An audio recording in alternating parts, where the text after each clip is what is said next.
चलिए यहाँ देखिए क्वेश्चन क्या कहता है, 2 नंबर क्वेश्चन जो लॉन्ग क्वेश्चन है ना, चैप्टर 5 का लॉन्ग क्वेश्चन है। यहाँ समझ लीजिए अब सभी। कहता भारत विश्व को सेवा प्रदाता के रूप में विख्यात है कैसे। देखिए इसका मतलब पहले समझिए कि ये जो है ना सेवा प्रदाता का मतलब समझिए क्या होता है। अभी कहिएगा आप, मान लीजिए यहाँ से आप मेला गए है ना, मेला में तरह तरह का दुकानदार है ना, बढ़िया बढ़िया होटल है, क्या कहते हैं कि चलिए उसके होटल में खाएंगे, उसके यहाँ क्या है बढ़िया सुविधा है ना। तो वही है सेवा प्रदाता मतलब क्या, बढ़िया सुविधा देता है कि नहीं। अभी मान लीजिए कहिएगा कि चलिए बैंक जाते हैं, कहिएगा बैंक में SBI बैंक सबसे बढ़िया सुविधा देता है कि नहीं देता है। तो चलिए SBI बैंक में खाता खोलेंगे, यही है सेवा प्रदाता। अभी मान लीजिए कोई विदेश से लोग आएगा यहाँ पे, उसको यहाँ पे रहने के लिए, खाने के लिए, कहीं जाने के लिए बढ़िया रहेगा तब ना वो यहाँ पे आएगा, फिर नहीं तो आएगा कभी। अभी मान लीजिए आप ही के यहाँ कोई मेहमान आया, आप उसको बढ़िया से स्वागत कीजिएगा, फिर उसको याद रहेगा कि नहीं उसके यहाँ गए तो बढ़िया स्वागत किया था, फिर ना आएगा जी। वही ये है, उसके बारे में देखिए तुरंत पढ़ते हैं कैसे समझ में आएगा।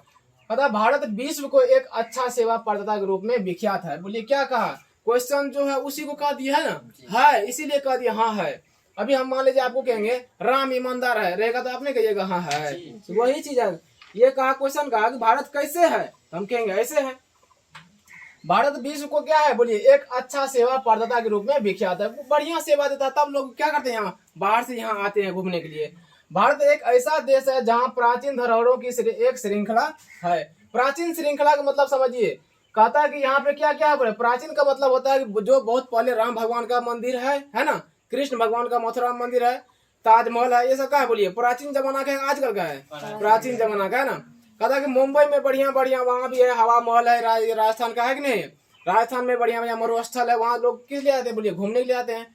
खास करके जाते हैं ऊँट पे चढ़ने के लिए, किसके लिए, ऊँट पे चढ़ने के लिए। और केरल किस लिए आते हैं, बोलिए केरल जाते हैं हाथी पे चढ़ने के लिए, किसके लिए। और केरल का जो नौ होता है, नौ में ही सब कुछ मिलता है आपको, नौ में ही सब्जी मिलेगा, पानी में नौ चलते रहेगा, उसी में सब्जी मिलेगा, उसी में खाना मिलेगा, लगेगा कि हाँ यहाँ पे घर ही है ना। इसीलिए बाहर से लोग आते हैं यहाँ पे देखने के लिए। उसके बाद क्या होता है कि इसके अलावा देखिए श्रीनगर वही है ना।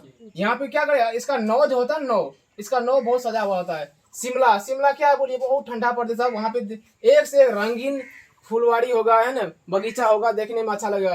फिर ये नैनीताल सेम ये आसे पास है, नैनीताल हो गया, ऊटी हो गया है ना, ऊटी हम लोग गए थे, मनाली बहुत बढ़िया जगह है, आदि अनेक ऐसे स्थान है कि इस और पर्यटक खींचे चले आते हैं। बोलिए ये सब क्या है, घूमने वाला जगह है। कौन सा जगह है, बोलिए ये सब है ना घूमने वाला जगह है। जैसे श्रीनगर हो गया, शिमला हो गया, नैनीताल हो गया, ऊटी, मनाली, ये सब क्या है, बोलिए घूमने वाला जगह क्या है।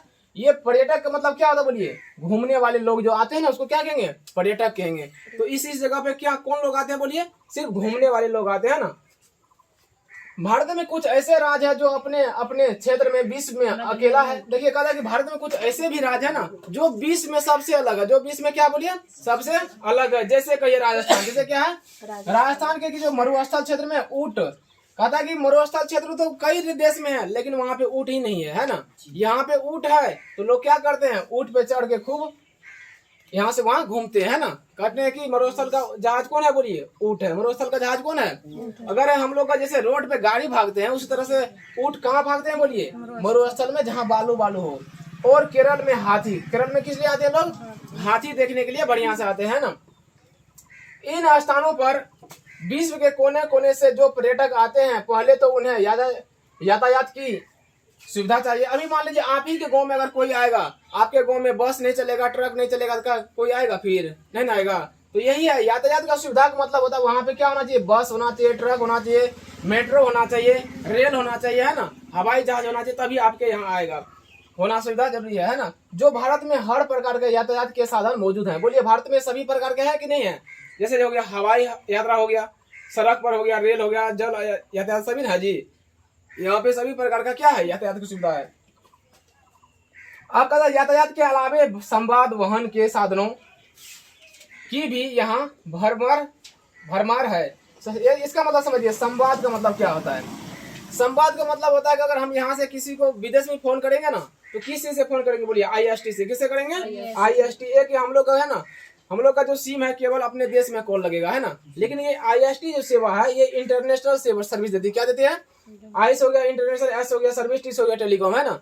ये इंटरनेशनल यानी विश्व में कहीं भी आप इससे क्या कर सकते हैं, बात कर सकते हैं। आप अगर कहीं जाइएगा पटना और ना तो वहां देखिएगा ये IST सेवा रहेगा, STD सेवा रहेगा ना, वहां लिखा रहेगा STD और ISD, है ना। इसका मतलब समझिएगा कि ये हो गया स्टेट के लिए, है ना, ये हो गया पूरा विश्व के लिए। तो ये सुविधा यहाँ पे लिखी रहती है ना। यहाँ की सड़कों के किनारे, बोलिए यहाँ पे जो हम लोग की ये सड़क है, बोलिए छोटी छोटी दुकान रहती नहीं रहती, बोलिए ढाबा सुनेंगे, है ना। कहीं भी आप जाइए आपको क्या मिलेगा, छोटी छोटी दुकान मिलेगा, चाय का दुकान मिलेगा, ढाबा मिलेगा, छोटी छोटी जनरल स्टोर। अभी देखिए इसी रोड में कितना जनरल स्टोर है ना, कोई ना कोई बिस्कुट रखते हैं, चाय रखते हैं, हर एक प्रकार के जो खैनी बीड़ी सिगरेट सब रखते हैं कि नहीं रखते हैं। जैसी दुकानों पर भी यह सेवा उपलब्ध रहती है। अगर आपको बोलिए हर एक जगह सुविधा मिलेगा तब ना फिर कहिएगा फिर चलिए उसी रूट से, उस रूट में बढ़िया है ना, बढ़िया जगह भी है, बढ़िया सामान कहीं भी मिल जाता है। यही है, बोलिए सेवा प्रदाता का मतलब क्या हुआ कि कहाँ कहाँ सेवा मिलता है। बोलिए पूरा भारत में लोग को अच्छा सेवा मिल रहा है कि नहीं मिल रहा है, इसीलिए कहते हैं भारत क्या है, एक सेवा प्रदाता देश है। इस 2 लाइन और लिख लीजिए इसमें।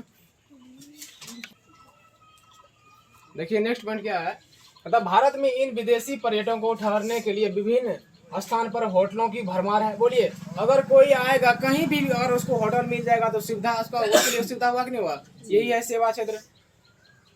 आज की उदारवादी नीतियों के कारण पर्यटन होटलों में जाना, रहना, खाना, घूमना और भ्रमण आसान हो गया है ना। कहता कि आज उदारवादी का मतलब समझिए कहीं भी ठगी प्रथा अब नहीं है, चोरी चपाटी अब नहीं रहा है ना। अब क्या है, लोगों के मन में इंसान का जो है नीति है ना वो आ गई है, जिसके कारण से कोई लोग कहीं जाके विश्वास से रह सकते हैं। अभी मान लीजिए कहीं होटल है, कोई पर्यटन आए वहां पे रह गए, बाद में क्या किया उसको छीन के जो सामान है छीन लिए फिर भगा दिए, तो बोलिए कोई वहां पे जाएगा नहीं ना आएगा।